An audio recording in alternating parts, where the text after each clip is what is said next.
தோஷம் இல்லை சாமி, எங்களது சுத்த ஜாதகம் அப்படிங்கிறாங்க. சுத்த ஜாதகம் அப்படிங்கிறது இந்த பிரபஞ்சத்திலேயே கிடையாது. சுத்த ஜாதகங்கிறது ஒன்று கிடையவே கிடையாது. எல்லா ஜாதகத்துலேயும் தோஷங்கிறது உண்டு.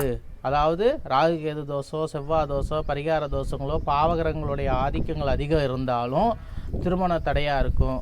5 வருஷம் ஆயிடுச்சு, திருமணமாகி 5 வருஷம் ஆயிடுச்சு சாமி, இப்போ எங்களுக்கு 3 வருஷம் ஆச்சு, 15 வருஷம் ஆச்சு எங்களுக்கு திருமணமாகி குழந்தை பாக்கியம் கிடைக்கல அப்படின்னா புத்திர தோஷம் அப்படின்னு சொல்லுவாங்க.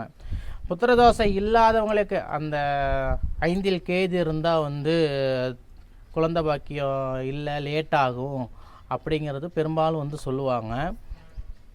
கேது இருந்தாலும் இல்லை 5ஆம் அதிபதி மறைந்து இருந்தாலோ இல்லை பாவர்களோடு சம்மந்தப்பட்டிருந்தாலும் அவங்க எங்கே இருக்கிறாங்க, அவங்க வாங்கின நட்சத்திர சாராம்சம் என்ன, அவங்க எங்கேருந்து யாரை பார்க்குறாங்க, அப்படி ஆண் கிரகங்களுடைய ஆதிக்கம் அதிகம் இருக்குதா, சுபர்களுடைய பார்வை அதிகம் இருக்குதா அப்படிங்கிறதெல்லாம் ஆராய்ச்சி பார்க்கும் பட்சத்தில் பார்த்தீங்க அப்படின்னா குழந்தை பாக்கியம் கண்டிப்பாக கிடைக்கும். குழந்தை பாக்கியத்துக்காக ஒரு பரிகாரமோ எதுவாக இருந்தாலும் சரி நம்மக்கிட்ட கோயில் வழிபாடு தான்.